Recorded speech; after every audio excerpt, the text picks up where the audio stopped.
रक्षक प्रतिष्ठानच्या निवडी जाहीर. सातारा जिल्ह्याच्या समाजकारणात वेगळा चेहरा असणाऱ्या रक्षक प्रतिष्ठानच्या निवडी बुधवारी जाहीर करण्यात आल्या.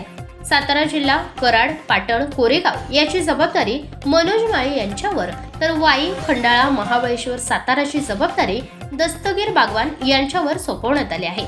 दरम्यान सांगली जिल्ह्याची कमान विशाल पवार यांच्याकडे सोपवण्यात आली आहे. रक्षक प्रतिष्ठानचे संस्थापक अध्यक्ष सुशील मोझर यांच्या हस्ते नूतन पदाधिकाऱ्यांना नेमणूक पत्र देण्यात आले.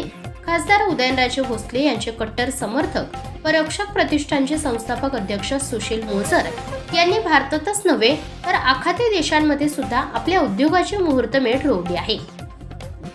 सुशील मोझर यांनी रक्षक प्रतिष्ठानच्या माध्यमातून सातारा जिल्ह्याच नव्हे तर संपूर्ण महाराष्ट्रभर सामाजिक कार्याचे जाळे उभे केले आहे.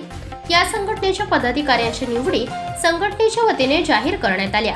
संघटनेची व्यापक बांधणी तसेच नवीन सभासद तयार करणे या दृष्टीने काही जबाबदाऱ्या वाटून देण्यात आल्या.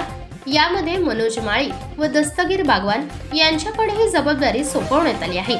खासदार उदयनराजे भोसले यांच्या मार्गदर्शनाखाली ही संघटना सक्रिय राहणार असून संघटनेची व्यापकता वाढवण्याच्या दृष्टीने संपूर्ण महाराष्ट्रात संघटना सक्रिय राहणार असल्याचे संघटनेचे संस्थापक अध्यक्ष सुशील मोझर यांनी सांगितले आहे. सांगली जिल्ह्यातही नूतन कार्यकारिणी निवडली जाणार असून सध्या जिल्हाध्यक्ष पदाची जबाबदारी विशाल पवार यांच्याकडे देण्यात आली आहे.